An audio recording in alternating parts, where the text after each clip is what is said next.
Oke, coba nyalain. Nah, kita hari ini mau bahas lagi, lanjut kembali pelajaran tentang teologi Maximus ya. Kita tinggalkan tentang Paskah sejenak. Kalau ada hubungannya kita akan bahas. 2 minggu ini kita udah bahas tentang Paskah. Nah, kita kembali ke diktat kita. Ini ya,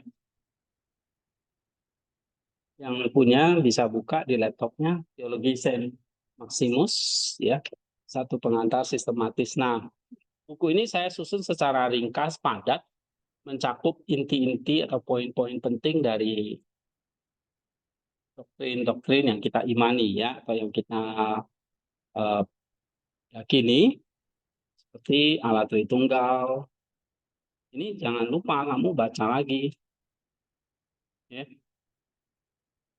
Oke, kemudian tentang penciptaan atau kosmologi, kemudian tentang Kristus atau kristologi, tentang Roh Kudus atau pneumatologi, tentang gereja atau eklesiologi, kemudian spiritualitasnya yang sering saya ajarkan, ya, misalnya tentang praksis, teoria, teologia, tentang akhir zaman atau eskatologi, dan berbagai macam pertanyaan-pertanyaan nanti saya sering bagikan di grup, ya, dipelajari. Nah, misalnya hari ini kita mau bahas tentang kristologi, ya, karena masih ada hubungannya tentang Paskah kemarin, ya. Cuma eh, saya cuma takut aja apa yang saya ajarkan sama kalian tuh gak ada yang nempel gitu loh. Ditanya nggak ada yang bisa jawab. Misalnya pelajaran minggu lalu lah, pasca itu artinya apa? Apa makna teologisnya misalnya? Kristus, iya. Terus minggu lalu kita bahas apa lagi?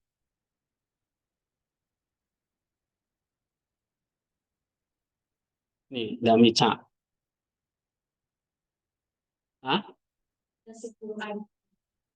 10 apa?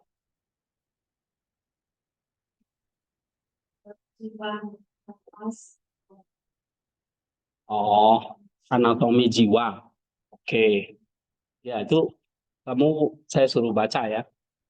Ada hati, nus, dan sebagainya ya. Itu anatomi jiwa. Itu sebetulnya pelajaran di spiritualitas tingkat 1. Tapi saya juga suruh baca di situ ya. Oke, apalagi yang kita bahas? Misalnya minggu lalu, ya,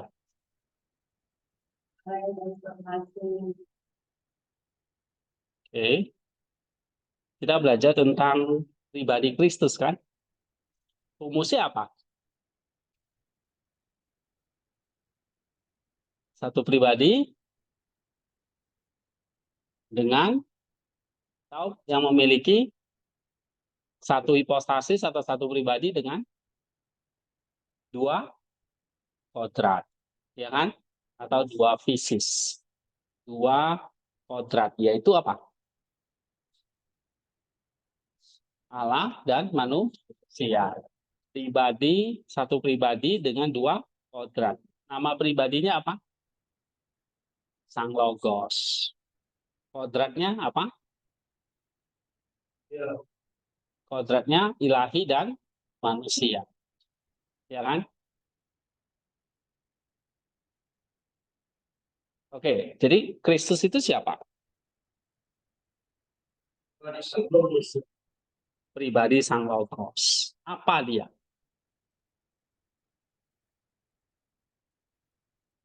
Kalau apa berarti dia punya 2 kodrat. Allah dan manusia. Itu kan dipelajari.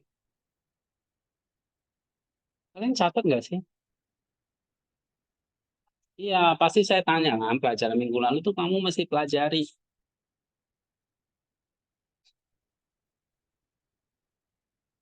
Ini mahasiswa sekarang nih, payah banget.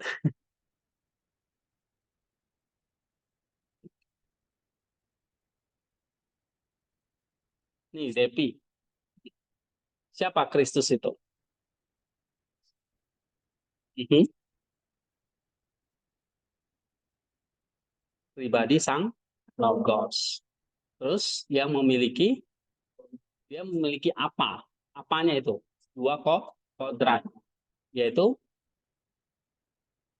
Allah dan Allah dulu dan jangan dibalik-balik, ya. Oke, nah sekarang kamu lihat di keempatnya Kristologi.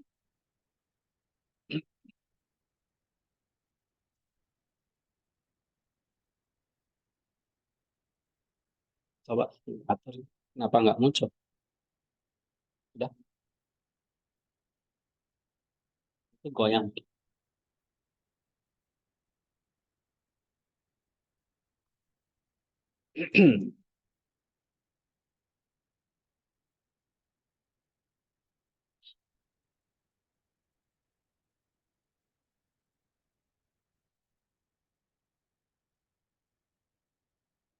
Tadi kan kamu ikut seminar ya, misalnya ada satu pertanyaan, mengapa orang-orang semua agama lah, ya kan?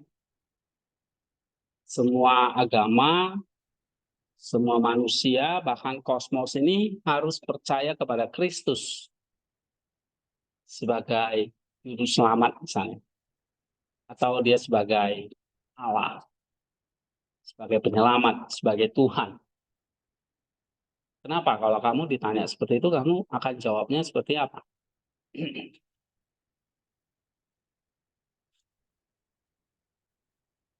Bisa jawab nggak? Mengapa Yesus itu satu-satunya ini? Pak Tong tadi jelasin semua agama, 6 atau 7 itu punya kitab sucinya. Tapi kekristenan punya kitab suci yang unik karena Kristus itu yang tidak ada di agama-agama atau kitab suci yang lain. Jadi Kristus itu satu-satunya juru selamat. Nah, kenapa? Kalau kita jawab dari perspektif Maksimusnya gimana? Atau dari seminar kemarin apa yang kamu dapat?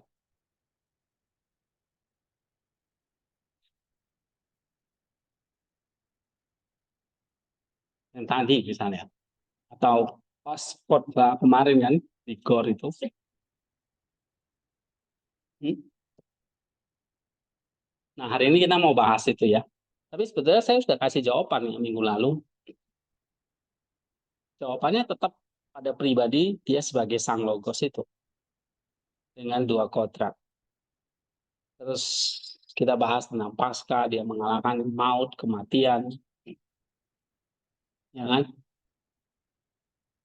Catat ya, karena kan nanti itu akan dikumpulin pelajaran-pelajarannya. Bahkan saya suruh kalian bikin refleksi, tapi aku rasa tuh nggak jalan. Tapi paling tidak kamu baca pelajaran-pelajaran yang diberikan, karena kamu nggak akan seterusnya ketemu dengan saya belajar seperti ini. Jadi kita hargai waktu yang ada, tugas-tugas yang saya kasih, belajar dengan tekun. Kamu lihat tuh tadi, banyak hamba-hamba Tuhan yang mengikuti Stephen Tong ya. Begitu militan, begitu tekun. Ya kan, mereka semua belajar doktrin dengan benar, sehingga hidup mereka tuh juga beres. Pelayanannya begitu sip. Ya, mereka datang tuh semua pakai uang sendiri, nggak dibayarin. Hmm. Beberapa tuh saya kenal. Ya. Nah, jadi spirit Injilnya itu ya, belajar tentang Kristusnya itu harus ada di tempat ini. Ya. Karena pribadi yang nanti kita mau beritakan itu siapa? Pribadi Kristus, Sang Logos itu. Nah, siapa dia? Kamu mesti kenal betul. Sehingga kamu ada cinta sama dia. Bukan cuma tahu tentang dia. Ya kan tadi ada pertanyaan itu kan. Bukan hanya tahu tentang Kristus, tapi mengenal dia. Ya, ilustrasinya bagus kan. Kamu mau pacaran sama foto atau sama orangnya kan gitu. Sama seperti Kristus, dia mempelainya.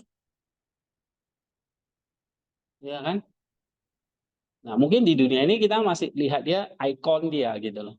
Jadi dia sesuatu yang hidup, yang kamu di sini lah pelajari dengan benar, ya. Jadi setiap saya suruh baca, baca dengan benar, diingat, oke? Tanamkan dalam hati, jangan asal baca aja. Yang penting disuruh Pak Hendy baca ya baca, tapi ya ditanya nggak tahu, bingung, repot ini. Saya merasa saya 18 tahun ngajar di sini nih makin lama angkatannya itu makin susah nih ngerti. Nggak tahu apa saya yang ketinggian, kalian yang. Jadi saya rasa saya nulis seperti ini masa kalian nggak ngerti, ini kan bahasa biasa kan.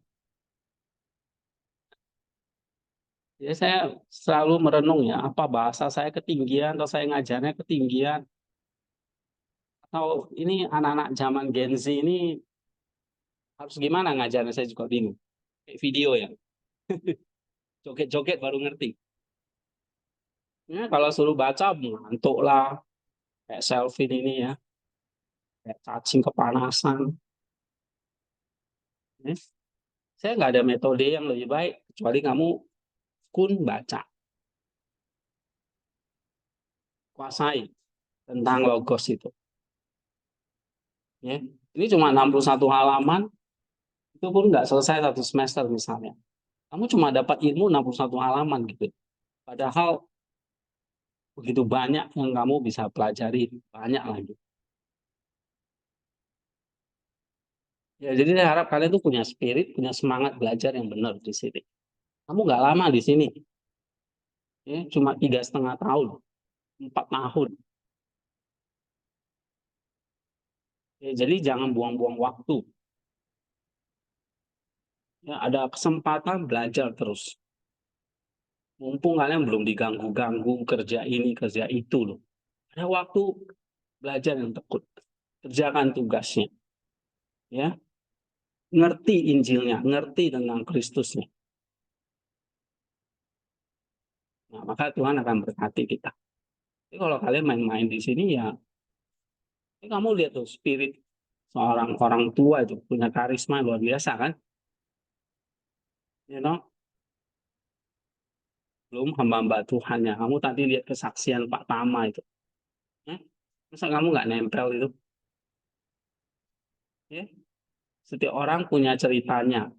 Tapi cerita orang, seringkali saya suruh kalian baca Saint dan sebagainya itu. Itulah memperkuat iman kita. Oke? Jadi saya harap eh, ilmu ini saya nggak pernah simpan-simpan. Ilmu yang saya punya saya kosongin semua ya, buat kalian. Ya, memang saya nggak seperti dosen lain suka bagi snack, kopi, makan itu enggak. Saya nggak suka itu. Ya. Karena saya sendiri juga jarang jajan. Jadi kamu jangan harap saya bagi-bagi makanan supaya kamu semangat. Enggak, kamu mesti belajar ini. Ini tentang Kristus soal. Ya. Maka belajar yang benar. Bukan soal makanan aja. Bukan soal perut aja yang kalian pikirkan. Karena saya nggak mau ke situ. Ya. Ke depan kalian akan pelayanan jauh lebih berat tantangannya daripada di sini. Gitu. Ini kesempatan kamu bisa banyak belajar banyak ilmu teologi di sini. Bukan sembarangan saya kasih kalian. Ya, yang kalian ikut seminar dengan kemarin itu belum ada apa-apanya, itu nggak ada ilmunya sebetulnya. Oke, tapi kita lihat spiritnya yang kalian tangkap. Ya, spirit mereka itu melayani luar biasa. Tujuannya satu apa tuh seminar kemarin? Memberitakan memberitakan sang loh. Karena mereka orang-orang yang mencintai. Mereka udah belajar. Ya, saya mau kalian itu juga mencintai sang logos itu, bukan sekedar tahu saja. Maka kalian nanti akan berkorban buat pelayan. Ya, oke kita lihat ini ya.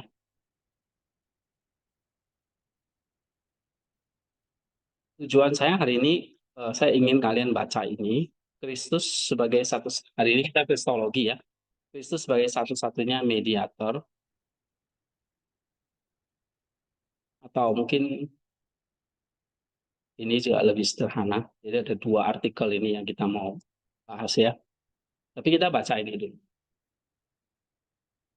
Nah, kalau doktrin Tritunggal adalah fondasi metafisik dan doktrin penciptaan, itu adalah panggung kosmiknya. Saya tidak bahas lagi penciptaan, nanti kalian bisa baca sendiri ya. Di bab 3 tentang kosmologi atau penciptaan. Oke. Nah, saya lompati, tapi di semester tingkat 1 kemarin udah dibahas ya. Nah, semester lalu di kelas lain itu juga udah dibahas.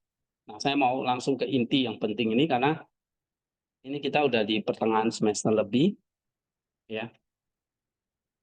Kalau Tritunggal itu fondasi metafisiknya, penciptaan itu panggung kosmiknya. Maka doktrin tentang pribadi Kristus itu adalah seperti jantung yang berdetak yang memompa kehidupan ke seluruh sistem teologi Saint Maximus sang pengaku iman. Nah, jadi diktat yang saya kasih ini pandangan dia ya tentang teologi, khususnya di sini kristologinya. Baginya, kristologi tidak pernah menjadi sebuah disiplin spekulatif yang terisolasi. Ya, ia secara intrinsik dan tak terpisahkan adalah soteriologi. Jadi kalau belajar Kristus, ya belajar tentang keselamatan. Oke, mati ya.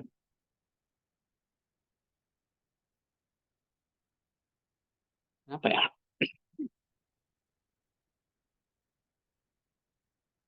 Nah, belajar tentang Kristus berarti belajar tentang keselamatan. Belajar tentang dia berarti belajar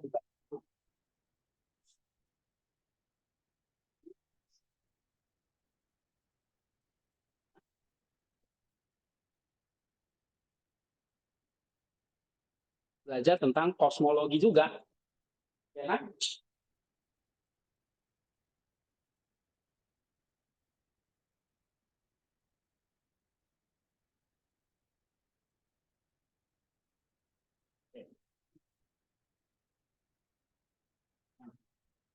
Kosmologi itu apa? Tentang tatanan alam semesta. Ya, kosmologi itu belajar tentang kosmos, tentang alam semesta. Soteriologi belajar tentang keselamatan. Jadi, siapakah Kristus? Nah, selalu dijawab dalam terang pertanyaan, bagaimana kita diselamatkan dalam dia, bagaimana seluruh ciptaan menemukan maknanya di dalam dia. Jadi siapakah Kristus? Dia bukan hanya Allah jadi manusia, lahir di Bethlehem 2000 tahun yang lalu. Lalu dia mati, dia bangkit untuk menebus dosa-dosa manusia. Bukan hanya sekedar keselamatan saja. Ya. Tapi bagaimana seluruh ciptaan menemukan maknanya di dalam dia. Kosmologi. Jadi bukan hanya soteriologi. Oke. Ya. Ini perhatikan yang baik, penting. Ngantuk-ngantuk cuci muka. Ya, saya nggak mau nguap-nguap di sini. Ada yang udah ngantuk-ngantuk. Nah, seluruh perjuangan hidupnya yang dramatis membawanya dari posisi aristokrat ya. Maximus itu seorang aristokrat di istana, masuk ke dalam pengasingan, penyiksaan brutal, pemotongan lidah dengan tangan kanannya, dan akhirnya kematian sebagai seorang konfesor. Konfesor itu artinya pengaku iman ya. Adalah demi mempertahankan visi kristologi yang ortodoks ini. Jadi Maximus itu martir, ya orang Islam itu bilang syahid gitu ya. Nah, dia mempertahankan rumusan atau visi kristologis yang benar. Ortodoks itu artinya yang benar. Dia rela demi hidupnya, ya. Dia meyakini dengan teguh bahwa penyimpangan sekecil apapun dari kebenaran tentang pribadi Sang Logos yang menjadi manusia akan berakibat pada hilangnya keselamatan itu sendiri. Tadi kan udah dibilang kan, saya nggak di seminar. Kalau kamu belajar di sini, tidak menemukan sang logos yang benar, kamu kehilangan keselamatan. Ya kan? Nah, Maximus nggak mau banyak orang-orang itu kehilangan keselamatan karena diajarin Kristus yang salah. Jadi kita lihat ya, singgung-singgung apa itu Kristus yang salah itu. Karena ini kemana penting. Ya, ada satu pertanyaan, mengapa Kristus satu-satunya juru selamat bagi manusia dan kosmos ini?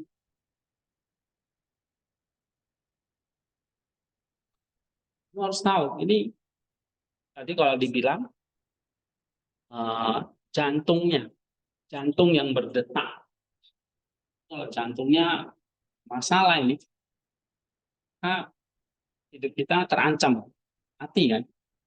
Jantung berhenti aja, mati kita. Jadi kalau kita salah mengajarkan tentang Kristus, ini bisa berakibat fatal. Makanya Bapak Gereja seperti Maximus itu rela kehilangan lidahnya dipotong. Karena dia mengakui, mempertahankan visi kristologis yang bagus. Nah, itu Saint Maximus ya. Maka kita belajar dari dia ya, tentang kristologi yang benar. Sebagaimana ditekankan oleh para ahli, bagi Maximus, kristologi bukanlah sekedar teori, melainkan deskripsi tentang realitas keselamatan itu sendiri. Salah mendeskripsinya berarti kehilangan akses pada keselamatan itu. Jadi kalau kamu salah mengajarkan tentang Kristus, ya, kamu atau orang itu bisa kehilangan akses, kehilangan jalan menuju keselamatan. Nah, Maximus hidup di tengah-tengah badai monoenergisme. Monoenergisme itu artinya satu energi, ya. Dan satu paham lagi yang salah. Ini tadi ya, tadi kan ada ajaran-ajaran Kristus yang salah. Itu monothelitisme, satu kehendak. Oke, sudah ini kamu harus tahu ya. Monoenergisme, satu energi, monothelitisme, satu kehendak. Nah, pada zaman itu di abad ke-7 ya, krisis ini yang dipicu oleh upaya politik Kaisar Heraklius untuk mendamaikan gereja Kalsedonian dengan kaum Miafisit di timur demi stabilitas kekaisaran. Ini memang ada permasalahan tentang pribadi Kristus. Kita harus paham, ini satu pribadi, tapi dua kodrat. Ya kan? Ingat, satu hipostasis dengan dua kodrat, Allah dan manusia. Nah, satu pribadi dengan dua kodrat inilah, ini namanya rumusan Chalcedon nanti. Chalcedon ini. Tapi di timur, misalnya di Alexandria di Mesir, muncul paham namanya miafisit. Oke, nah nanti kamu baca sebetulnya apa sih permasalahan mereka ini sudah terjadi ribuan tahun yang lalu dan sampai sekarang ya. Sebetulnya ini bagaimana formula Saint Cyril itu disalahpahami. Nanti kita pelajari ini. Oke. Nah, jadi kamu lihat konteks sejarahnya dulu ya. Pada waktu itu ada upaya politik dari Kaisar Heraklius untuk mendamaikan gereja Kalsedonian, gereja yang ortodoks yang sekarang, dengan kaum Miafisit. Ini masih ada sampai sekarang. Itu namanya gereja-gereja Koptik di Mesir. Sekarang namanya gereja-gereja Koptik ya. Gereja Kalsedon, gereja ortodoks. Nah, zaman itu perdebatannya tentang seputar ini. Tentang kehendak Kristus, kodrat Kristus, mereka mempermasalahkan itu. Nah, di sini memaksa Maximus untuk mengartikulasikan dengan presisi yang luar biasa bagaimana tepatnya kodrat ilahi dan manusia bersatu dalam satu pribadi Sang Logos. Ini rumusan Kalsedonia. Ya. Kamu belajar teologi, belajar sejarah itu pasti belajar tentang Kalsedonia. Ya. Apa? Kodrat ilahi dan manusiawi bersatu dalam. Oke, coba baca sama-sama.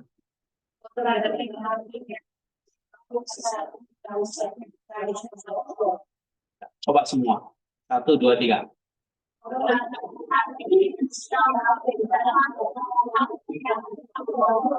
Ingat. Itu kristologi, itu Kristus yang kita pegang sampai saat ini. Di luar itu berarti tidak presisi. Di luar itu kita tolak. Ini nggak boleh main-main. Apapun gerejamu, kalau kamu tidak pegang itu, kamu kehilangan akses tadi. Ya. Kemarin kamu dengar Pak Tong kan? Islam mengajarkan Yesus yang bagaimana. Ada Yahudi mengajarkan Yesus yang bagaimana. Mereka enggak percaya semua bahwa Kristus itu adalah pribadi Sang Logos. Nah, dua. Bahkan di dalam kekristenan sendiri itu beda-beda juga. Ya, maka muncullah monotelitisme, mononelitisme, ada Nestorian dan sebagainya. Itu karena itu orang Kristen sendiri. Ya, yang monofisit gitu. Oke. Nah, itu gereja akhirnya jadi pecah. Nah, ia melihat bahwa formula kompromi satu kehendak atau satu energi, meskipun tampak sebagai solusi damai yang pragmatis, pada dasarnya meniadakan kemanusiaan sejati Kristus dan akibatnya meniadakan keselamatan kita. Itu nggak bisa didamaikan. Oh, karena pribadi itu Yesus itu satu orang atau dua? Satu pribadi. Udah, berarti dia punya satu kodrat gabungan ini. Allah dan manusia jadi satu. Kita nggak percaya. Nggak ada kodrat sintesis gitu ya. Allah, manusia diblended jadi satu namanya Kristus gitu. Sampai sekarang masih banyak yang percaya begitu. Ya kan? Mungkin jangan-jangan kamu di sini masih percaya begitu. Kedua, kamu jadi penyesat semua. Tanpa kamu sadari. Ya.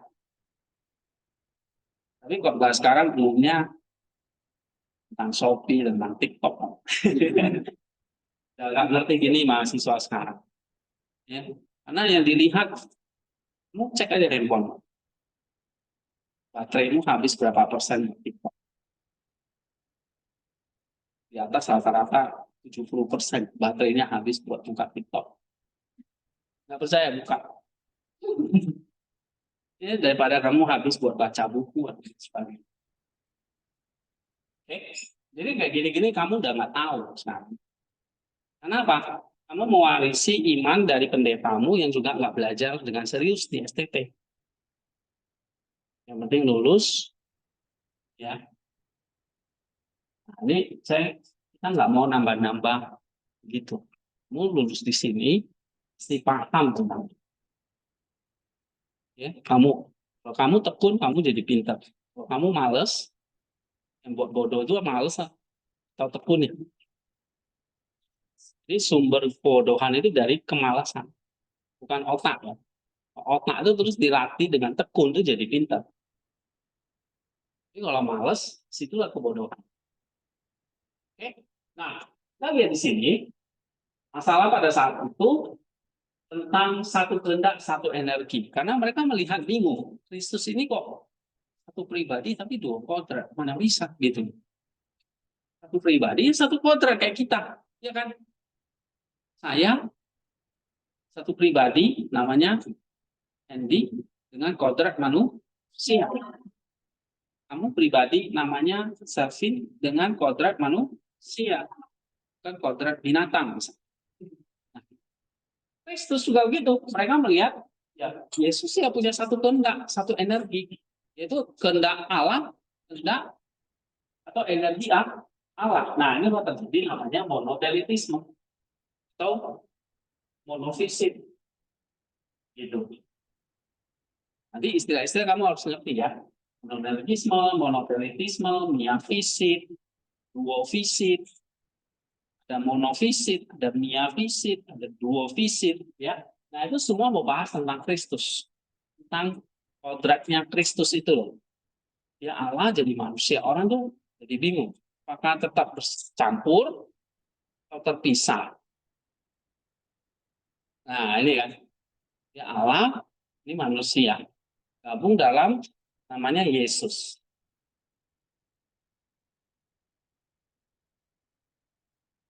Oke? Ini kalau kayak orang awam seperti kita belajar ini bingung.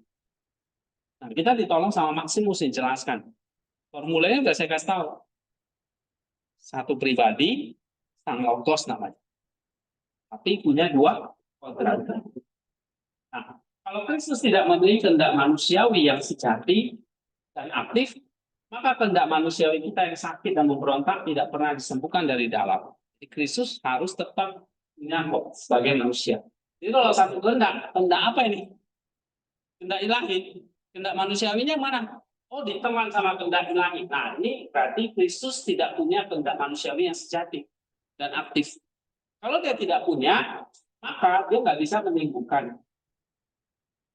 Kristus harus jadi manusia supaya manusia itu bisa disembuhkan. Nah, kalau dia tidak jadi manusia yang sejati, ya, yang kemarin saya gambarkan manusia yang sejati itu harus punya apa? Jiwa. Nanti dari jiwa inilah berkembang roh dan nus, ya kan? Nah, ada dianoia yang 10 macam itu. Nah, ini harus punya ini. Kalau nggak punya ini, ya jiwa kita nggak belum disembuh.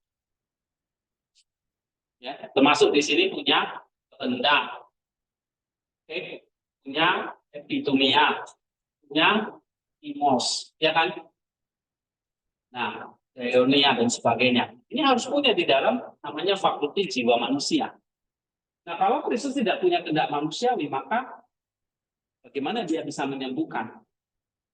Nah, dalam hal ini kita akan menjelajahi bagaimana Maximus dengan berdiri di atas bahu konsili Chalcedon ya, menyempurnakan kristologi ortodoks untuk menjawab tantangan baru ini. Dan dengan demikian memberikan kepada gereja salah satu artikulasi yang paling mendalam dan konsisten tentang misteri Allah yang menjadi manusia. Pelan-pelan ya. Ini misteri Allah yang menjadi manusia tidak gampang dipahami.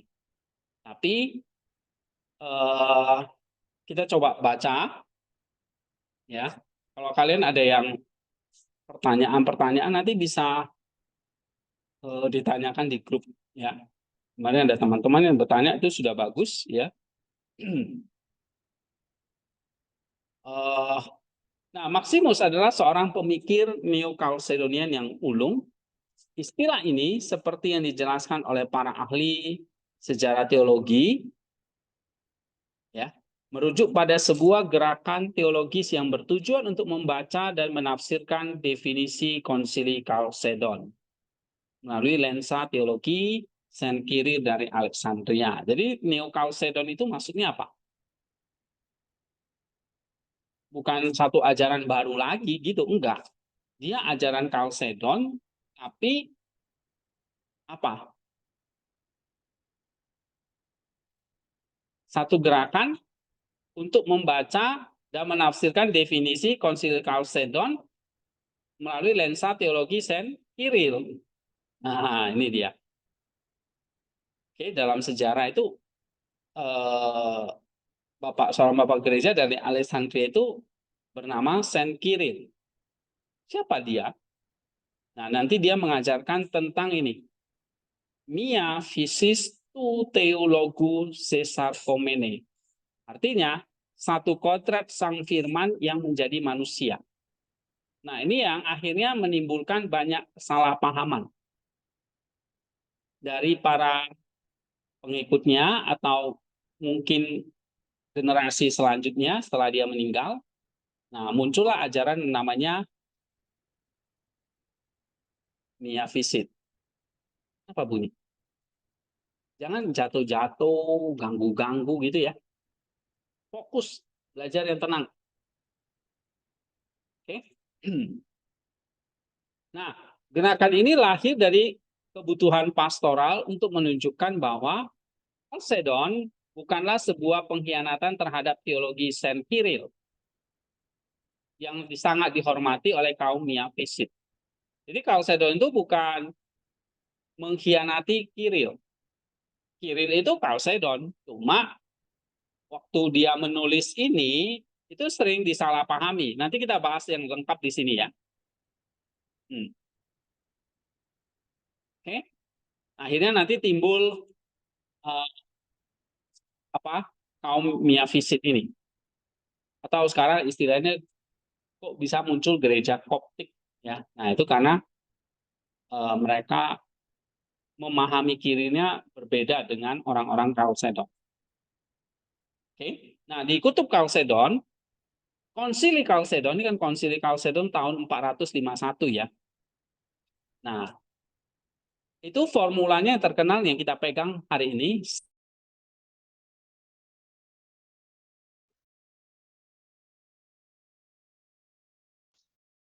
Oke. Kutub Chalcedon dia memegang formulanya begini. Satu pribadi dalam dua kodrat. Ini yang kita pegang sampai hari ini. Ya. Nah, ini menekankan perbedaan dan keutuhan kedua kodrat. Oke. Kedua kodratnya gimana? Tidak bercampur, tidak berubah, tidak terbagi, tidak terpisah. Tidak terpisah karena di dalam satu pribadi. Tidak terbagi. Ya manusia, manusia, Allah ya Allah. Tidak berubah. Kodrat Allah tidak jadi manusia atau kodrat manusia jadi Allah. Tidak berubah gitu. Tidak bercampur yang tadi saya bilang. Allah dan manusia itu blended jadi satu, enggak. Ini two in one, enggak. Bukan dua gabung jadi satu, enggak. Dua kodrat digabung jadi satu kodrat, enggak. Tetap dua kodrat yang terpisah. Paham nggak ini? Sini. Ya. Tetap dua kodrat yang terpisah. Tetap tidak terbagi. Tetap tidak berubah. Tetap tidak bercampur. Nah, itu harus ingat kata-katanya. Tidak bercampur, tidak terpisah, tidak berubah, tidak terbagi. Coba sebutkan.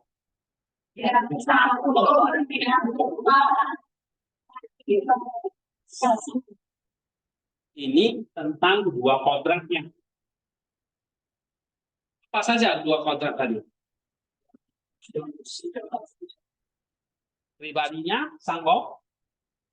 Nah, ini definisi formula rumus dari Kristus. Menurut Konsili Chalcedon. Tahun berapa? Kan udah belajar sejarah gereja nih. Tahun berapa? Waktu belajar sejarah gereja bahas kan nih? Konsili Chalcedon. Itu dibahas ya. Oke. Nah, di sini tujuannya adalah tujuan dari Konsili Chalcedon itu melawan ajaran Eutyches namanya. Siapa? Eutyches. Eutyches inilah yang mengajarkan bahwa ini ajarannya ya. Kodrat manusiawi Kristus terserap ke dalam keilahiannya. Seperti setetes madu di lautan. Nah, ini benar nggak? Kalau dia ngajarkan begini, kodrat manusia Kristusnya itu sudah terseret ke dalam keilahiannya. Allah, gitu loh. Ibarat seperti setetes madu masuk ke dalam lautan, sudah terserap jadi air laut gitu loh. Benar kita yakini itu? Melanggar apa? Melanggar prinsip apa? Iya. Iya, melanggar prinsip ini. Jadi tercampur padahal enggak kan? Terus terbagi tanpa berubah enggak? Jadi berubah kan? madunya jadi air laut kan. Terus tanpa terpisah, pisah jadinya kan. Jadi bukan terpisah lagi kan. Terus terbagi nggak? Enggak lagi kan. Tercampur jadi satu. Jadi dua kodratnya itu harus apa? Terpisah, ya, tanpa terpisah, tanpa terbagi, tanpa berubah, tanpa bercampur.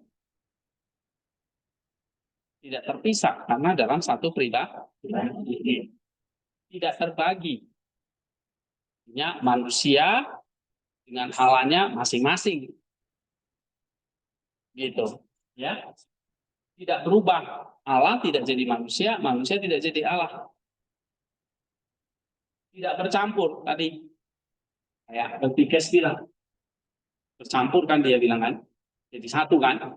Akhirnya Kristus tidak lagi punya kodrat atau kodrat manusiawinya melebur. Nah, mungkin pakai istilah melebur kalian paham ya. Melebur jadi satu dengan keilahian. Nah, itu yang dilawan oleh Chalcedon. Sehingga di sini Chalcedon menjaga realitas kemanusiaan sejati Kristus.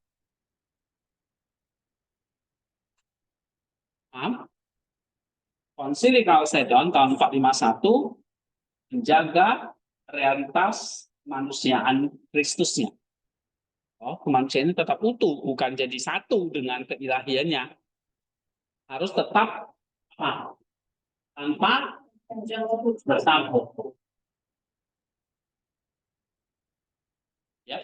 Nah, yang kedua, di sisi lain di tahun itu juga ada di kutub kiri.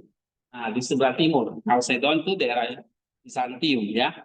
Nah, di kutub Kiril di sisi lain, Kiril dari Alexandria sangat menekankan kesatuan subjek dalam Kristus. Nah, ini ada masalahnya. Kenapa Kiril ngomong itu? Karena dia sedang melawan Nestorius yang mengatakan Kristus itu bukan satu pribadi, tapi apa? Dua. Nah, minggu lalu ada disinggung kan? Dua pribadi. Nah, makanya Kirilnya sangat ortodoks. Dia bukan, ya bahkan kita peringati setiap tahun. Saya lupa tanggal berapa ya. Nah, Kiril menekankan kesatuan subjek dalam Kristus. Kamu keluar udah nggak ngerti ini ceritanya apa. Tadi nggak mau keluar, dia keluar. Nah, formula terkenalnya adalah satu kodrat sang firman yang menjadi manusia. Itu dari Kiril. Coba bahasa Yunani-nya apa? Kodrat fisis. Satu dunia, ya kan?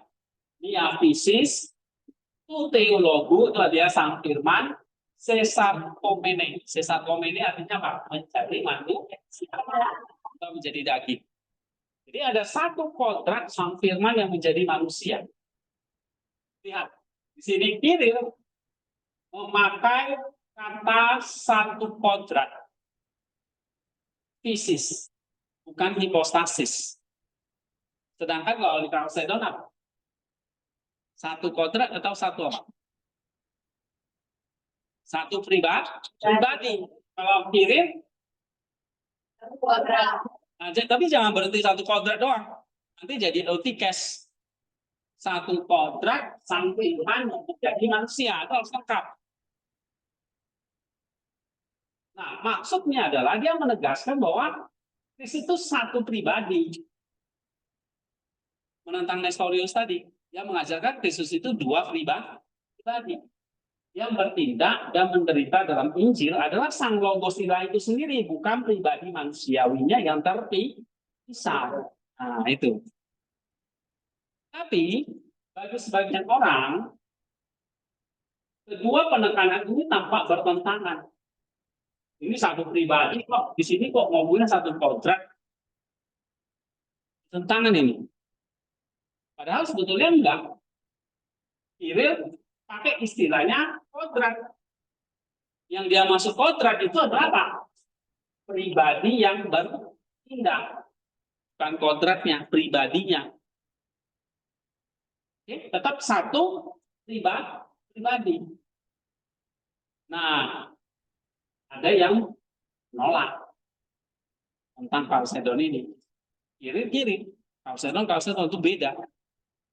Saya ngikut itu, saya nggak mau ikut Chalcedon, karena Chalcedon kalau dikatakan satu pribadi dalam dua kodrat masih ada kata duanya, itu terkesannya Nestorius. Jadi itulah nanti orang-orang Miafisik yang menolak Chalcedon.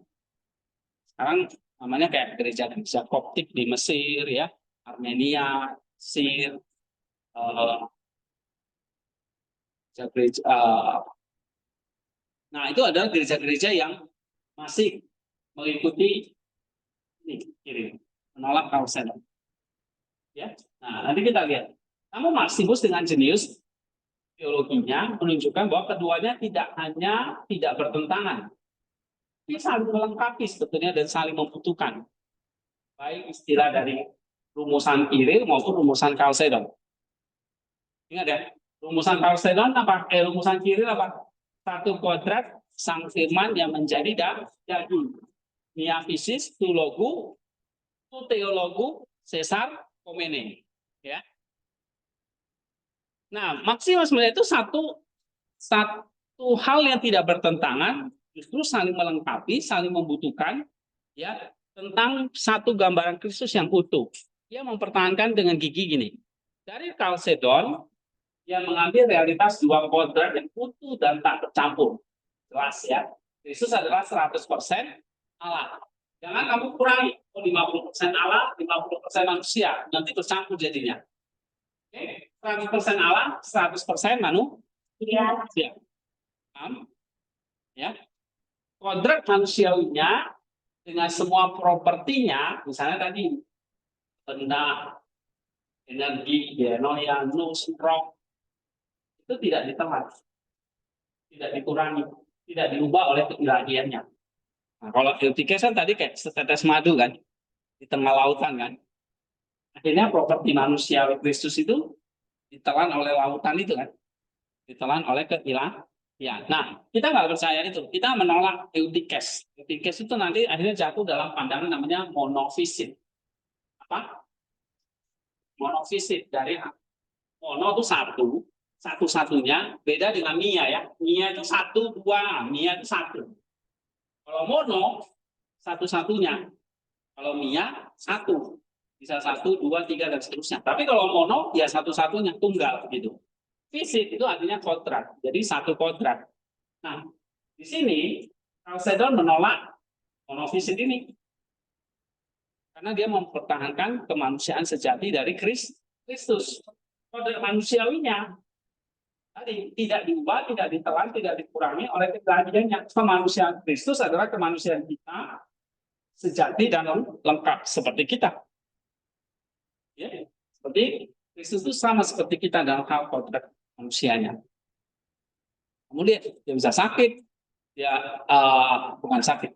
Kalau dipukuli dia merasakan sakit, gitu ya kan, dan sebagainya. Oke. Satu hal yang berbeda dari kodrat Kristus adalah dia bukan lahir dari benih laki-laki, dari hanya benih perempuan. Dia tidak punya kehendak ekonomi sehingga dia tidak punya pertimbangan tentang perlu berbuat dosa atau enggak. Ya, karena di dalam kodrat kemanusiaan Kristus itu adalah kodrat tanpa dosa. Ya, tapi dia mengambil kodrat yang berdosa enggak? Iya. Kalau enggak, bagaimana yang berdosa itu bisa disembuhkan? Gitu ya. Nah, ini nanti kamu pelajari juga. Kemarin udah pernah dibahas ya. Kristus jadi manusia, dia mengambil kodrat yang jatuh atau bukan? Kodrat manusia yang jatuh. Ya. Nah, tapi karena dia adalah pribadi sang logos di dalam kodrat yang jatuh itu, maka kodrat manusianya adalah manusia yang sempurna. Ingat lagi, yang mengambil kodrat yang jatuh itu siapa? Sang logos, pribadi sang logos. Maka pribadi sang logos itu membuat kodrat yang jatuh itu jadi kodrat yang sempurna. Nah, gitu. Tetap dia mengambil yang jatuh. Nah, itu nanti bahasan yang lain ya. Oke, dari Kiril Lihat di sini. Ia mengambil realitas satu pribadi atau hipostasis, hipostasis, yang menjadi subjek tunggal dari semua tindakan dan penderitaan. Jadi sebetulnya saling melengkapi ya. Chalcedon menegaskan dua realitas kodratnya, Kiril mengambil realitas satu pribadinya atau hipostasisnya. Cuma memang Kiril itu nggak pakai istilah hipostasis, dia pakai istilah fisis. Nah ini yang disalahpahami jadinya. Oke, nanti kita baca satu artikel lagi supaya kamu ngerti.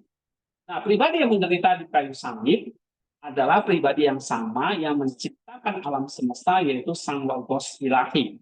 Ini harus paham, ya. Pribadi yang menderita di kayu salib itu adalah apa?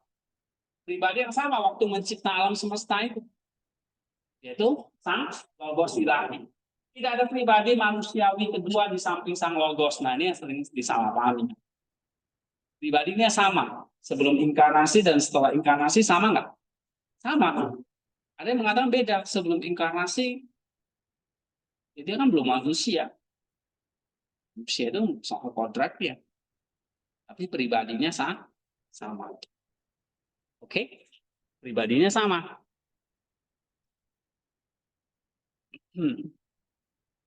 Sebelum penciptaan, dengan setelah penciptaan, sebelum inkarnasi, dengan setelah inkarnasi, pribadinya sama nggak? Sama. Jadi tidak ada pribadi manusia kedua selain atau di samping Sang Logos. Sehingga di sini Kristus bukanlah sebuah kolaborasi antara dua pribadi. Oh, nanti ada pribadi Sang Logos. Itu pribadi Sang Logos ini lahir ke dunia jadi pribadi Kristus. Kristus inilah nanti akan menjadi Sang Logos. Itu yang dipahami oleh Nestorius. Jadi ada dua pribadi. Nah, kita nggak percaya itu. Ya kan? Logikanya memang benar. Ini yang pribadi Logos sebelumnya. Sekarang Yesus Kristus nih. Berarti pribadi Yesus Kristus ini sama nggak dengan pribadi Sang Logos sebelum inkarnasi? Sama. Nestorius nangkapnya beda. Sebelum inkarnasi kan dia Sang Logos anak Allah. Ya udah dia pribadi Sang Logos. Nah, terus ini lahir nih ke dunia ini pribadi ini. Diberi nama Yesus. Ini pribadi Yesus.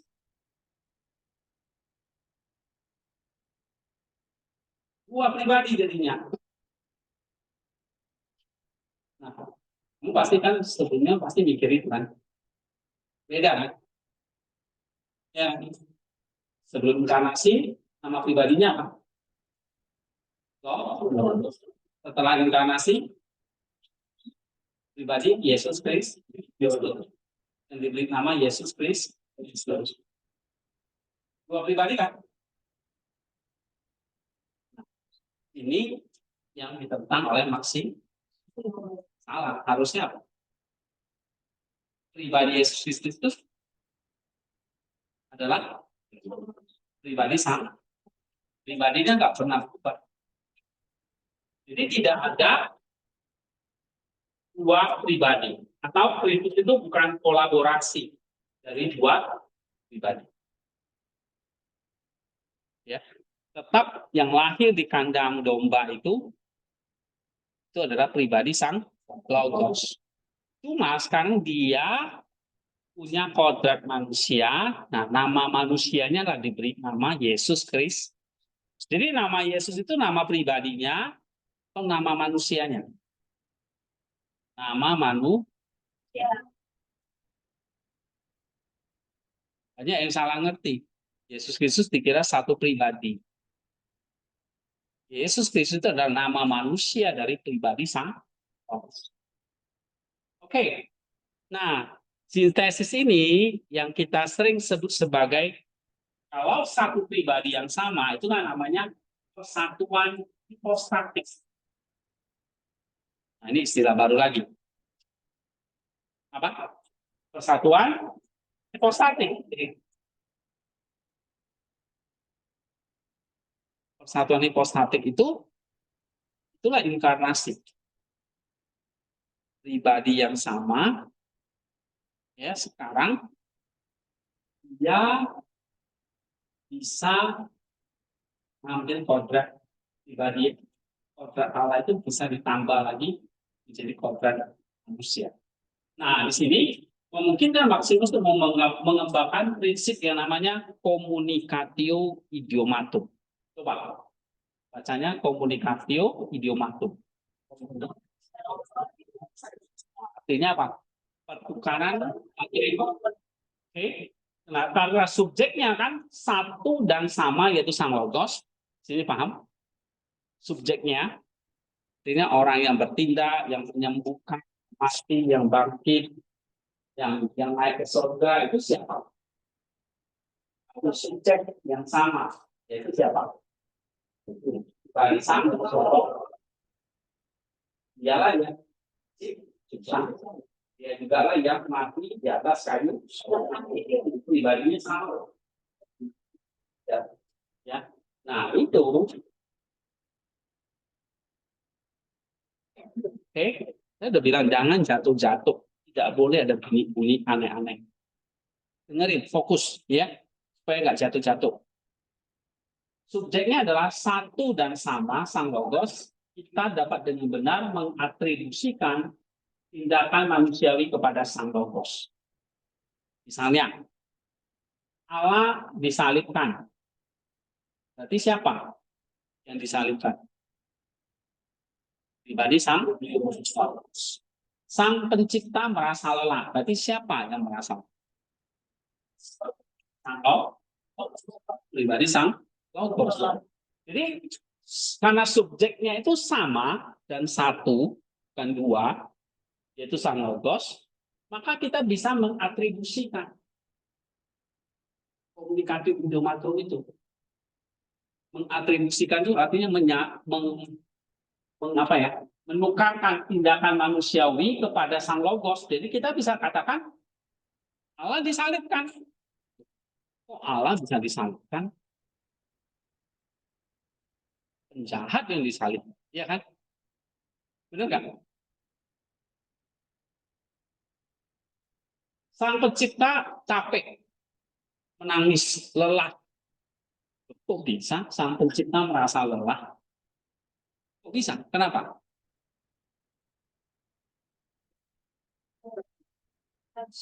Karena ada komunikatio idiomatum. Subjeknya sama, yang melakukannya pribadi sang logos. Siapa yang disalib? Pribadi sang logos. Bisa nggak kita katakan Allah disalib? Bisa kan? Itu namanya komunikatio idiomatum.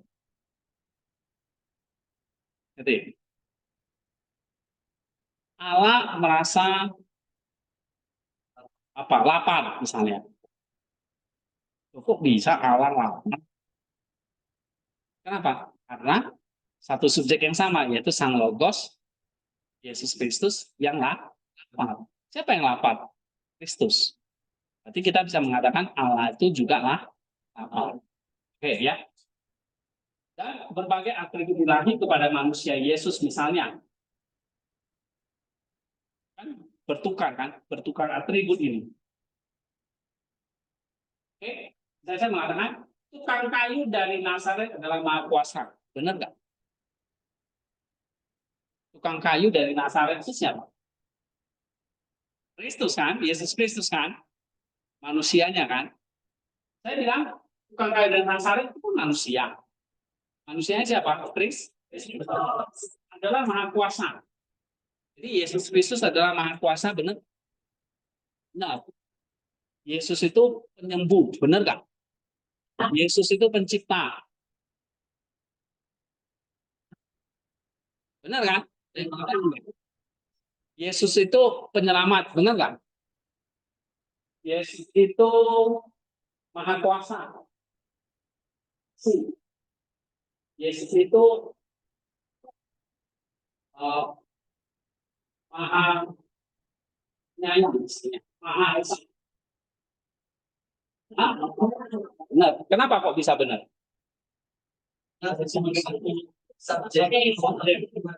Iya, Yesus itu satu subjek sang logos, ya kan? Komunikatif video, paham nggak ini maksudnya? Pertukaran atribut. Jadi kalau saya bilang Allah bisa ditukarkan dengan tindakan manusiawinya, kayak Allah disalibkan, Allah dipukul, Allah disiksa. Kok bisa sih? Karena satu subjeknya sama, yaitu sang logos yang bertindak dalam kemanusiaannya. Sang logos, satu pribadi, sang logos bertindak dalam kemanusiaannya, misalnya telah dilahirkan. Aneh. Ya, kan? Di kelas. Bisa Allah dilahirkan.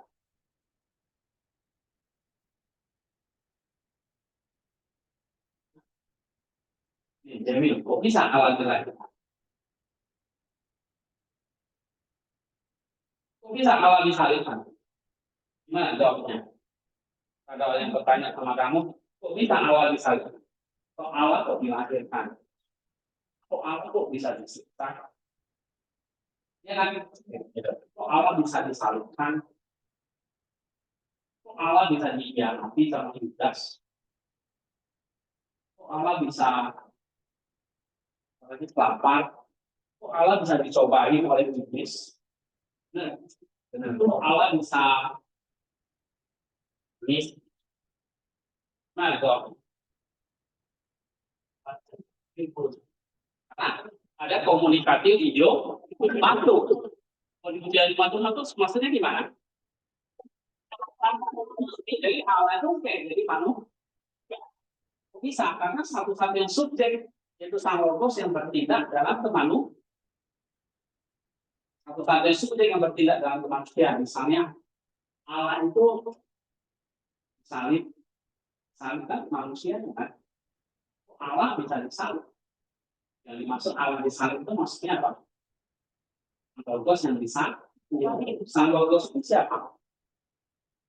Sang logos itu siapa? Ya Allah, anak Allah.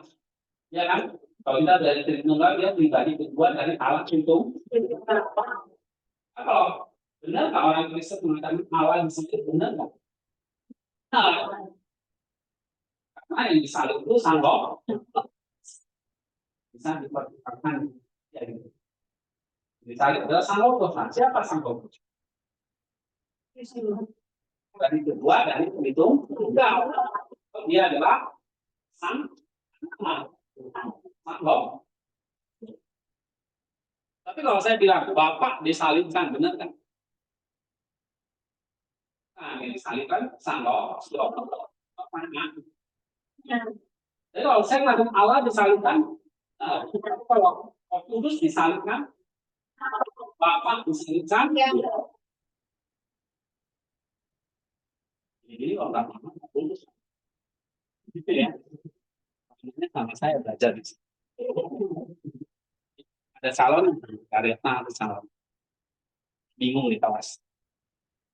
Oke, ini bukan sekedar permainan kata, tapi deskripsi tentang realitas misterius di mana sang pencipta telah masuk ke dalam ciptaannya tanpa berhenti menjadi pencipta. Kamu baca pelan-pelan kalimat demi kalimat. Oke? Ini bukan permainan kata. Jadi kalau saya bilang tukang kayu dan Nazaret adalah maha kuasa. Yesus itu maha kuasa. Benar nggak kalimat ini? Benar. Kok bisa? Karena Yesus itu siapa? Pribadi sang apa Yusuf? Yesus itu siapa? Nah, maka kalau saya mengatakan Yesus itu maha kuasa, benar nggak? Karena dia siapa? Di balik tindakan maha kuasanya ada siapa? Pribadi sang, subjeknya sang, yaitu siapa? Makanya di dalam komunikasi itu bisa komunikatif, idiomatum. Ya, komunikasi, atribut, tukaran Diubah-ubah itu artinya pertukaran. Jadi bisa ditukarkan gitu ya. Tapi ini bukan permainan kata-kata. Tapi satu realitas misterius di mana sang pencipta masuk ke dalam ciptaannya tanpa dia berhenti jadi pencipta. Nah, ini luar biasa. Tunggal itu, inkarnasi. Ini yang nggak ada di agama manapun, kitab suci manapun selain di Alkitab. Ya. Sang pencipta masuk ke dalam ciptaannya, jadi manusia, tapi dia tidak berhenti jadi sang pencipta. Oke? Sebagaimana ditekankan oleh Brownell dalam sintesis New Chalcedonian, inilah yang menjadi fondasi bagi seluruh argumen Maximus melawan monoteisme. Nah, sebelum kita bahas dua kehendak ini, coba ya kita baca yang tadi saya bilang tentang formula Saint-Cyr disalahpahami ya.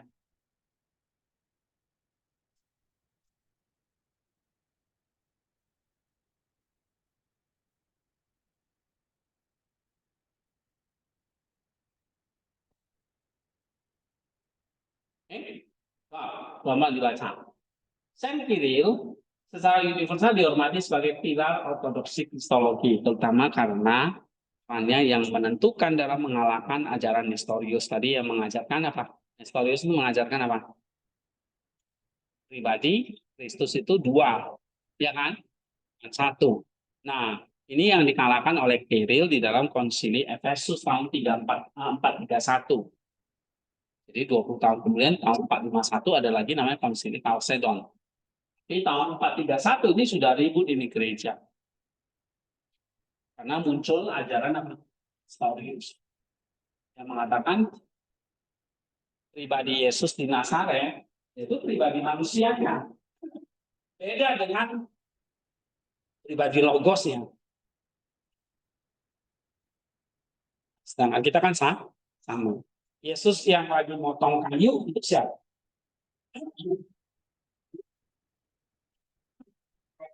Kira ya itu sang logos. Nah, ini yang disebutkan oleh si Kirin. Paham sini? Ya. Nah, tapi sebuah ironis tragis membayangi warisannya. Dari situ dia berhasil ya mengalahkan Nestorius dengan satu formulanya yang keren, satu kodrat apa? Tadi satu kodrat sang apa? Satu kodrat sang firman yang menjadi manusia.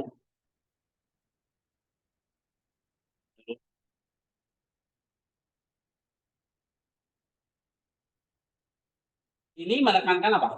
Satu kodrat sang firman menjadi manusia menekankan apa? Iya. Pribadi yang satu yang bertindak. Nah, ini yang disalahpahami oleh pengikutnya. Nih, formula teologisnya kendalanya itu nya fisis tu theologus sarkomene, satu kodrat sang firman Allah yang menjadi manusia, justru menjadi batu sandungan yang memicu skisma. Skisma itu perpecahan ya, setelah konsili Chalcedon. Tahun 431, Kyril merumuskan ini, tapi 20 tahun kemudian ribut lagi, gara-gara rumusan Kyril. Jadi Nestorius sudah beres. Sekarang yang diributkan rumusannya Kyril. Kok ngomongnya satu kodrat sang firman Allah yang menjadi manusia? Padahal kan yang kita tahu dua kodrat. Nah, ini mulai diributkan ini. Ya. Nah, tulisannya akan secara mendalam bagaimana formula Kyril ini yang ditempa untuk menegaskan padahal Kyril maksudnya apa? Satu pribadi Kristus. Kyril tidak pernah bermaksud mengatakan ada dua pribadi atau dua pribadi dalam dua kodrat, enggak. Dia sebetulnya satu pribadi yang memiliki dua kodrat. Cuma dia bukan pakai istilah pribadi, dia pakai istilah fisis atau kodrat, bukan hipostasis. Oke, nah di sini nanti kita baca lagi. Bagaimana formula Kirian ini yang ditempuh untuk menegaskan kesatuan pribadi Kristus mengalami dua bentuk kesalahpahaman fatal. Pertama, dari rumusan ini muncul ajaran namanya eutikes yang mereduksinya menjadi monofisitisme. Artinya ini, Kristus hanya punya satu kehendak. Satu kodrat. Yaitu kodrat ilahi. Yang dimana kodrat manusiawinya sudah blended, sudah bercampur. Nah, itu eutikes. Tapi ada muncul lagi yang kedua ini. Namanya kaum miafisit. Ini lebih kompleks. Pandangannya adalah mereka mau setia kepada Kiril, tetap pakai satu kodrat, yaitu Sang Firman. Sang Firman itu kan Sang Logos kan. Jadi Kiril itu maksudnya satu kodrat Sang Logos yang jadi manusia. Tetap satu pribadi. Untuk melawan Nestorius yang mengajarkan dua pribadi. Ini bacanya harus lengkap utuh. Satu kodrat, jangan cuma sampai di situ, tapi satu kodrat Sang Firman. Siapa Sang Firman? Sang Logos. Nah, orang-orang miafisit justru salah membaca maksud teologisnya dan menolak klarifikasi Chalcedon. Jadi ada ini Chalcedon ya, satu pribadi, dua kodrat. Ini monofisit. Tapi satu lagi ada namanya miafisit. Nah, miafisit ini dia setia kepada Kiril tapi menolak Chalcedon. Nah, dari perspektif normatif Chalcedonian, ya akan diargumentasikan bahwa miafisitisme bukan sekedar posisi non-Chalcedonian yang skismatik, tapi sebuah sistem teologi yang secara inheren tidak benar dan juga sesat, karena ia dibangun di atas fondasi hermeneutika yang keliru terhadap pemikiran Kiril sendiri. Jadi mereka salah baca tentang Kiril. Oke, coba kita bahas ya. Nah, untuk memahami tragedi ini kita harus kembali ke medan pertempuran teologis pada awal abad ke-5. Kita lihat sejarahnya dulu. Nestorius, Patriark Konstantinopel pada saat itu mengajukan sebuah kristologi yang menciptakan apa yang Kiril dilihat sebagai dua putra dalam Kristus. Ini Nestorius dulu ya. Jadi ada dua putra atau dua pribadi di dalam Kristus. Itu putra Allah dan putranya Maria. Itu kan? Kristus itu kalau Nestorius yang lihat Yesus ini anak Allah, putra Allah, tapi juga putra manusia, putranya Maria. Nah, jadi ada dua putra dalam Kristus. Dengan menekankan pemisahan antara kodrat ilahi dan manusiawi, sehingga ke level pribadi atau prosopon. Nah, istilah pribadi itu namanya bisa juga hipostasis, atau istilah lainnya apa? Prosopon. Prosopon itu artinya wajah. Semua orang punya wajah. Kalau punya wajah ya punya pribadi. Unik. Wajahmu pasti nggak sama dengan Yusuf. Nah, dengan prosopon unik pribadi. Oke.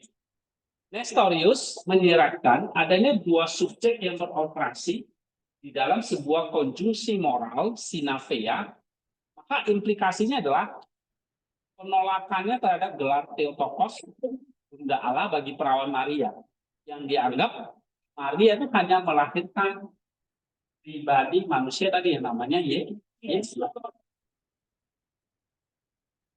Dia bukan melahirkan Allah, bukan melahirkan Sang Logos.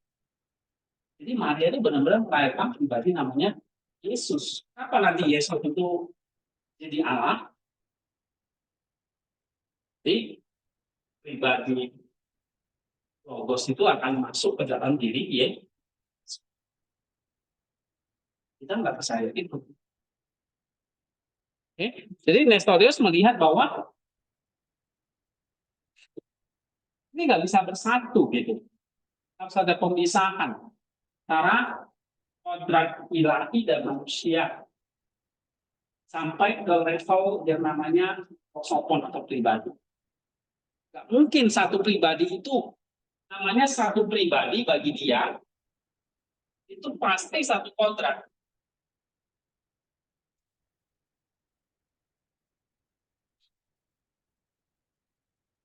Nggak mungkin bisa dua. Ini kayak matematika dan nggak mungkin. Satu tambah satu itu sama dengan tiga. So, storage. Oke. Ini Maria hanya melahirkan pribadi manusia Yesus. Nah, inilah yang ditentang oleh Kiril. Menghadapi ajaran seperti itu, ancaman pemisahan ini, Kiril mengarahkan seluruh persenjataan teologisnya. Dia menegaskan bahwa subjek tunggal dari inkarnasi, dari kelahiran, sampai penyaliban, itu subjeknya sama, yaitu siapa? Pribadi sang. Jadi yang dilahirkan Maria itu siapa? Yang kemudian diberi nama Yesus sebagai nama kodrat manusia. Nah, untuk merangkum kebenaran ini, ia mengadopsi dan mempopulerkan satu frasa yang ia yakini berasal dari Athanasius. Jadi Kiril juga mengutip dari Athanasius. Ya, walaupun waktu itu Athanasius itu sebetulnya mengambil ini untuk melawan ini ya, meskipun sebenarnya berasal dari sumber Apollinarian yang salah diatribusikan. Oke. Sebetulnya ini dari apa? Dari sumber Apollinarian ya, pada zaman itu Apollinarian itu menentang apa? Athanasius menentang Apollinarian. Nah, dia mengatakan ini mia physis tu theologu Caesar Comene. Artinya gini, dalam pandangan Kiril, makna ini sebetulnya sangat presisi. Mia physis satu kodrat, nah, Kiril menggunakan physis atau kodrat dalam pengertian yang lebih kuno. Yang tumpang tindih memang dengan istilah hipostasis pribadi atau realitas yang konkret. Ya, penekanannya adalah pada kesatuan subjek. Pelaku, subjek itu pelaku. Ada satu realitas konkret yang bertindak, bukan dua. Nah, itu makanya dia sebut kata satu. Satu realitas konkret yang bertindak atau satu subjek. Oke. Nah, memang dia pakai istilah fisis. Dan zaman itu pengertiannya juga bisa tumpang tindih dengan hipostasis. Seperti kayak sinonim gitu. Ya. Sekarang orang apa ya istilahnya? Sinonim misalnya. Pesawat terbang, orang bilangnya kapal terbang, misalnya gitu ya kan. Sinonim lah seperti itu. Isis dengan hipostasis. Nah, tapi jangan lupa frase berikutnya itu Caesar Comene. Ya, ini adalah artinya Caesar Comene yang menjadi manusia atau daging. Arsistik ini adalah kunci. Dia menegaskan bahwa satu kodrat ini bukanlah apa? Kodrat ilahi dalam kesendiriannya, tapi kodrat ilahi dalam keadaan barunya yang telah mengambil kemanusiaan secara utuh. Nah, ini dia. Kodrat ilahi itu nggak sendiri, tapi yang dalam keadaan baru yang mengambil kemanusiaan. Caesar Comene artinya menjadi daging atau manusia. Oke, sehingga formula ini adalah sebuah pernyataan yang padat dan kuat tentang apa? Kesatuan hipostatik. Artinya ada persatuan di dalam pribadi. Nah, satuan di dalam pribadi dan dua kodrat persatuan. Apa? Ya. Siap. Nah, ini. Itu namanya kesatuan hipostatik atau persatuan dalam satu pribadi. Nah, Kiri secara efektif membantah Nestorius dan menegaskan bahwa pribadi yang lahir dari Maria adalah pribadi ilahi sang firman atau sang logos. Sehingga Maria secara sah adalah Theotokos, bukan hanya melahirkan manusia Yesus, tapi Theotokos melahirkan pribadi Sang Logos atau Sang Firman. Nah, ini posisi Kirilnya. Nah, baru terjadi dari sinilah akhirnya warisan Kiril mulai terkoyak setelah dia wafat. Yang melahirkan dua kesalahan paham, yaitu monofisitisme dan miafisitisme. Oke? Setelah dia wafat, melahirkan dua interpretasi yang menyimpang dari maksud aslinya. Jadi pertama kita lihat monofisitisme eutikes. Nah, ini simpelnya kesalahpahaman melalui percampuran. Nah, Eutyches itu siapa? Dia seorang biarawan Konstantinopel. Ya, dia mengambil frasa miafisis, tapi dia tafsirkan itu secara ekstrim. Baginya, persatuan kodrat ilahi dan manusiawi menghasilkan apa? Sebuah tertium quid, artinya satu kodrat campuran setelah persatuan. Jadi Eutyches tetap percaya ada dua kodrat. Ada ilahi dan manusia.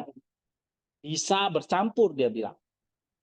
Nah, kalau Nestorius kan nggak mungkin dia bilang kan, satu pribadi ya satu kodrat. Nggak mungkin satu pribadi dua kodrat.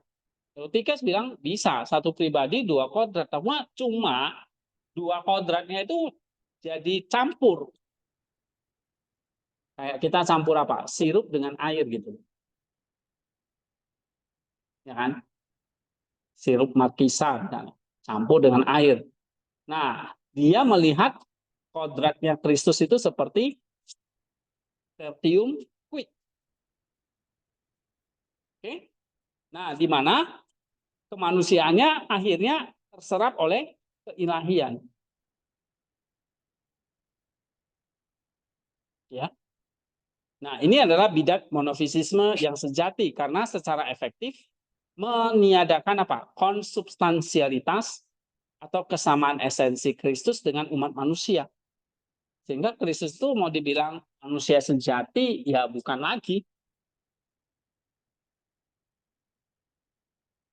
Ya, karena dia bilang manusia Kristus ini sudah nggak ada, jadi manusia doang. Kehendaknya misalnya kehendak manusia ini sudah nggak ada. Ini ada kehendak kehendak ilahi. Pikirannya pun, denoyanya pun ya pikiran ilahi. Pokoknya udah nggak ada manusia. Kayak tadi, madu yang ditelan dalam lautan. Oke, nah itu monofisisme yang meniadakan konsubstansialitas atau kesamaan esensi. Nah, ini adalah sebuah pengkhianatan total terhadap teologi Kiril yang berjuang untuk mempertahankan keutuhan kedua kelompok. Eutyches salah baca miafisisnya di Kiril. Yang dimaksud Kiril miafisis itu satu subjek. Tapi oleh Eutyches bacanya apa? Satu komponen. Itu yang kita tolak. Yang kedua, ini lebih kompleks.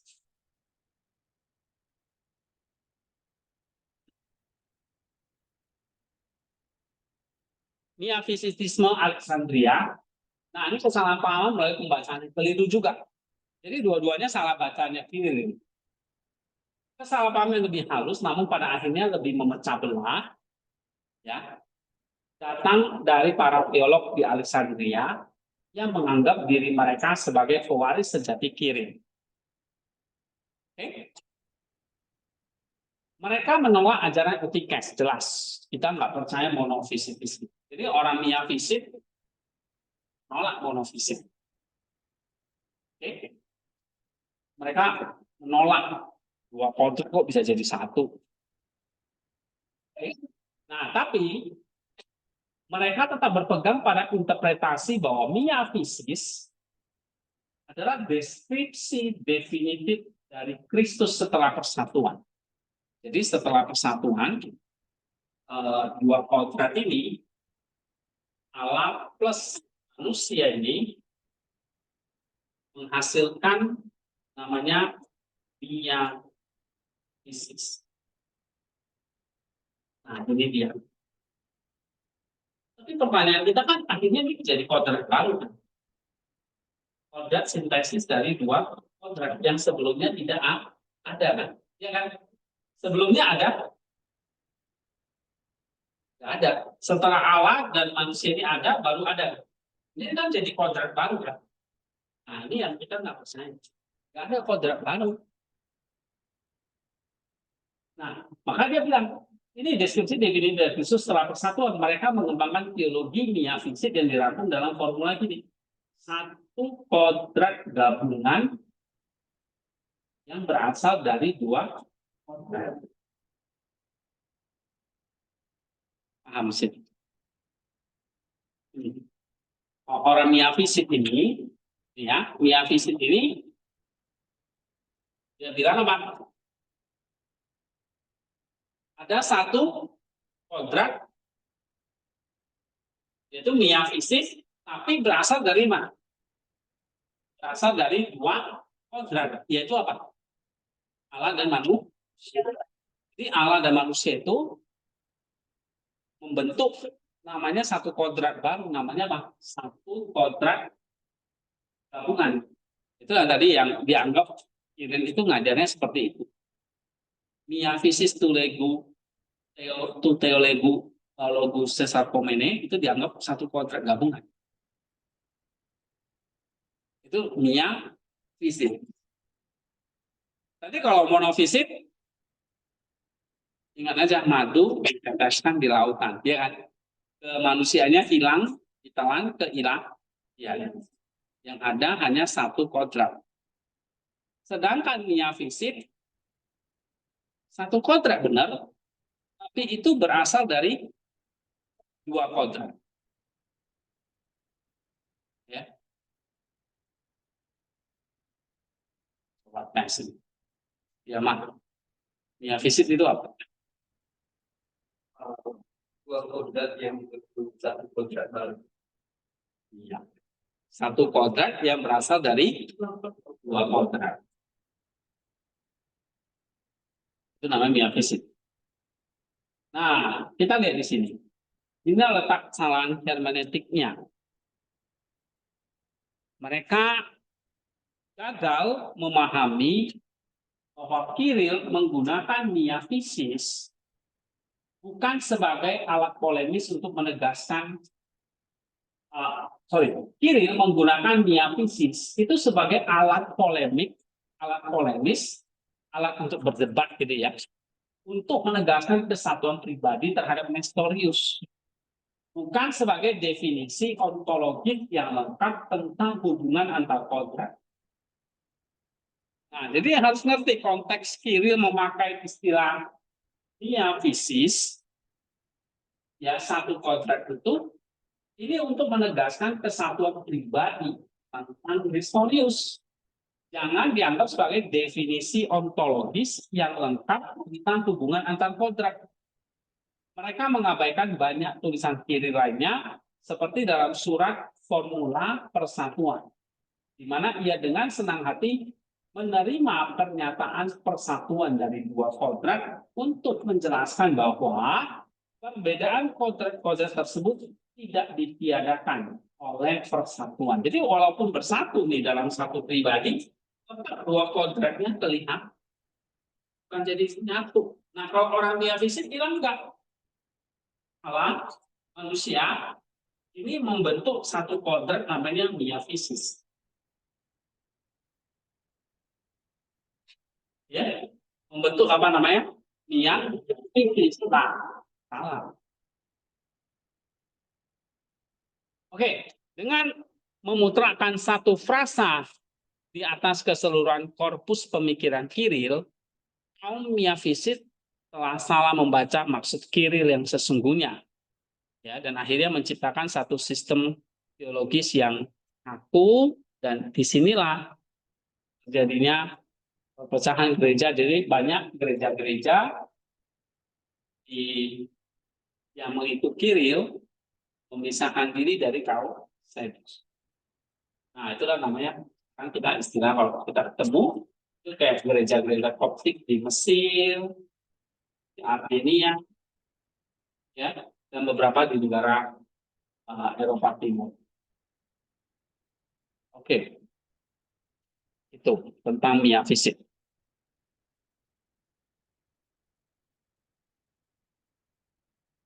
Nah, sekarang kita lihat Chalcedon, klarifikasi ortodoks yang ditolak. Konsili Chalcedon diadakan,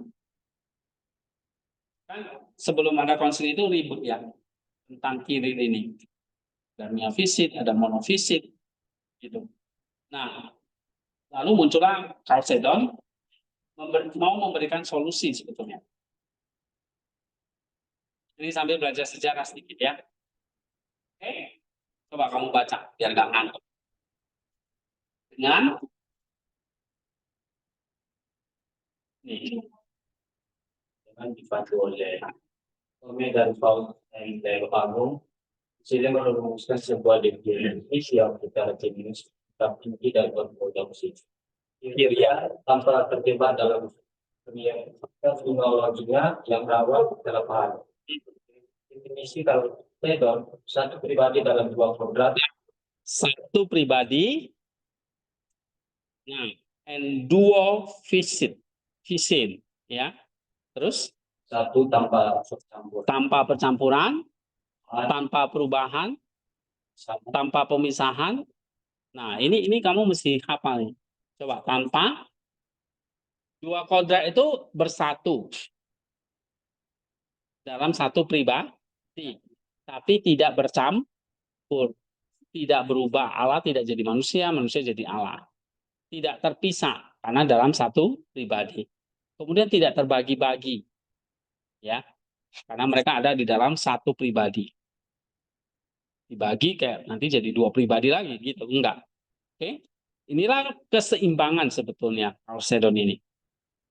Satu pribadi menegaskan ajaran inti Kiril melawan Nestorius.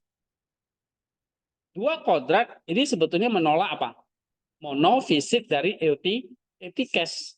Karena Eutyches mengajarkan satu kodrat. Ya. Nah, tapi bagi orang miafisit, karena ada formula dua kodrat ini, mereka masih anggap ini seperti Nestorius, kayak dua pribadi.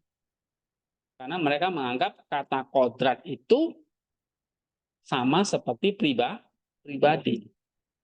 Ya. Nah, terjebak dalam pembacaan literal, mereka menganggap orang-orang Chalcedon itu ya Nestorian karena menuliskan dua kodrat. Padahal kita tidak percaya tentang dua pribadi, yang ada dua kodrat, bukan satu kodrat atau dua pribadi, bukan itu. Mudah nggak nih? Ya, paham ya? Jadi orang miafisit itu orang Chalcedon itu Nestorius, Nestorian, ya kan? Orang Chalcedon melihat miafisit, ya ini sama aja sebetulnya monofisit juga. Karena kan dia bilang gini, miafisit yang berasal dari dua kodrat, satu kodrat gabungan dari dua kodrat, akhirnya kan jadi satu kodrat kan? Satu kodrat itu ya kembali lagi kayak monofisit. Paham nggak? Ya, nggak paham nanti dengerin YouTube-nya lagi. Oke, kita pelan-pelan baca ini. Jadi orang-orang miafisit menuduh Chalcedon adalah satu ke dalam Nestorian.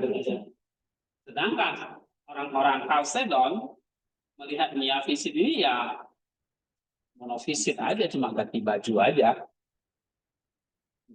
Seperti ya, monofisit, cuma hanya ganti baju. Badannya penjahat yang sama, cuma iya ganti baju aja. Oke, itu ya. Nah, jadi kita pegang yang mana, Pak? Sedon, monofisit, atau miafisit? Pegang yang mana? Kalau Maximus pegang yang mana? Iya, kita pegang yang kalse. Jadi kita tolak ini. Ya, jangan kompromi sama ajaran ini. Yaitu tidak. Oke, nah ini adalah satu ironi yang menyakitkan. Mereka menolak sebuah konsili yang paling setia pada spirit teologi Kiril atas nama kesetiaan buta pada huruf dari salah satu frasanya yang telah mereka salah artikan. Oke, jadi kesimpulannya adalah dari sudut pandang Ortodoks Kalsedonia yang diterima oleh Gereja Katolik Roma dan Ortodoks Timur, masuk orang-orang Protestan, ya itu juga menerima Halkedon. Status teologis miafisit tidak dapat dianggap sekedar berbeda namun setara. Jadi satu hal yang oke, nanti kamu bisa baca sendiri ya. Sebenarnya tidak lain itu cuma monofisit, cuma hanya berganti baju aja. Ya, oke.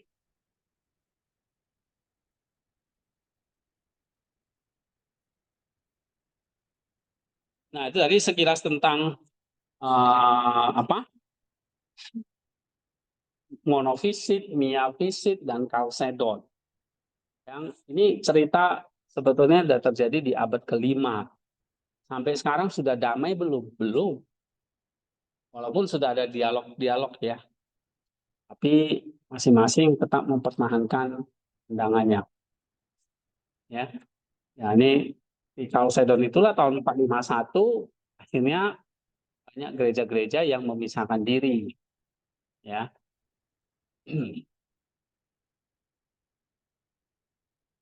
Nah, minggu depan kalian baca ini ada namanya kita akan lanjut dua kehendak, dua energi, dan ada dua artikel ini. Tadi satu pertanyaan yang belum kita jawab. Kenapa Kristus ya adalah satu-satunya juru selamat bagi manusia dan kosmos ini? Nah, jadi kamu harus ngerti dulu siapa dia dan apa yang dia akan kerjakan atau dia sudah kerjakan.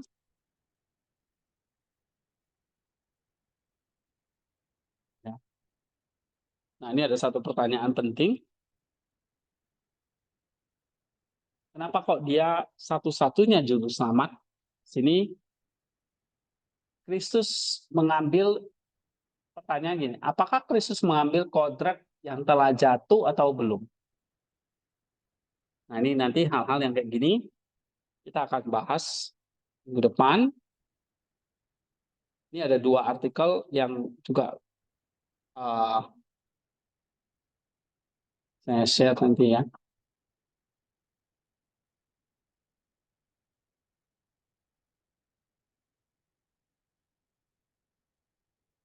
Ini dari Maximus. Kenapa Kristus dianggap sebagai satu-satunya juru selamat? Nah, ini jawabannya ini ada beberapa poin. Tetap lagi lihat dia adalah Sang Logos itu. Nah, siapa Sang Logos itu? Nah, ini yang kamu harus pelajari. Supaya kamu nggak cuma ngomong, aku percaya pada Yesus, tapi kamu nggak tahu siapa dia. Yesus itu bukan hanya sekedar nama manusia, tapi dia pribadi sang. Nah, itu banyak orang yang nggak ngerti.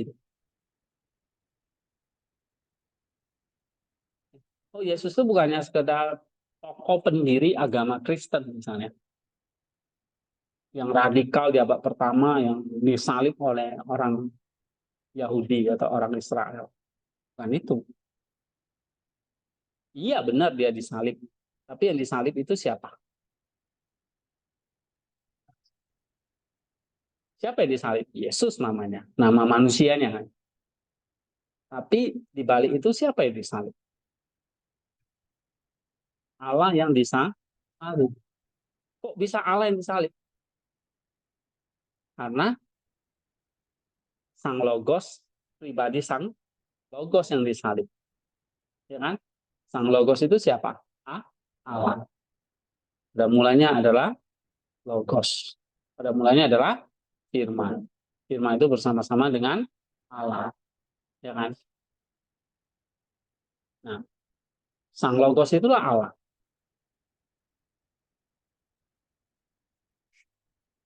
Ya.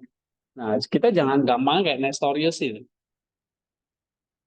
Ya, dia hanya manusia biasa. Oke, nah, kamu pelajari kenapa kok dia bisa jadi juru selamat. Ya. Nah, ini yang kita mau bahas minggu depan. Ada dua sebetulnya. Satu, kalau kamu baca yang lebih eh, yang ini lebih ada dua artikel ya. Yang nah ini yang ada abstraknya, ini lebih akademis. Ini yang lebih simple bahasanya. Oke, ini kita mau bahas nanti minggu depan. Waktunya udah selesai, kita break dulu ya. Nah, yang tugas dogmatika itu jangan lupa tulis pembahasannya.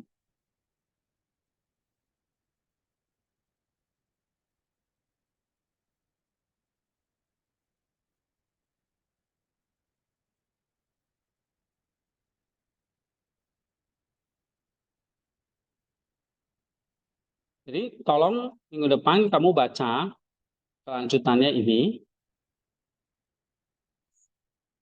4.3 ini sampai selesai ya. Sampai nanti implikasi. Terus dua artikel ini kamu baca. Kristus sebagai Sang Logos dan Kristus sebagai satu-satunya mediator. Nah, ini dua yang menjelaskan tentang kenapa Kristus adalah satu-satunya juru selamat. Oke, mari kita berdoa ya. Bapak, terima kasih untuk waktu hari ini Tuhan memberikan kami kesempatan untuk mempelajari sedikit tentang pribadimu yang sungguh agung dan luar biasa bagi kehidupan kami. Kami diberi kesempatan yang baik untuk mengenal Engkau Tuhan, Sang Logos yang menciptakan kami dan bahkan datang menyelamatkan kami. Kiranya kami menyerahkan hidup kami, mempelajari Engkau dan mengenal Engkau dengan sungguh-sungguh di dalam kehidupan ini, sehingga kami pada akhirnya nanti bisa menyatu bersama dengan Engkau ya Tuhan. Berkati waktu kami selanjutnya, Tuhan sertai apa yang kami kerjakan, biarlah itu boleh terus memuliakan dan mengenal Sang Logos yang adalah tujuan hidup kami. Terima kasih, kami serahkan hidup kami ke dalam tangan-Mu, dalam nama Tuhan Yesus kami sudah berdoa. Amin. Oke, kita break 10 menit, nanti jam 3.30 kita masuk teologi PB ya.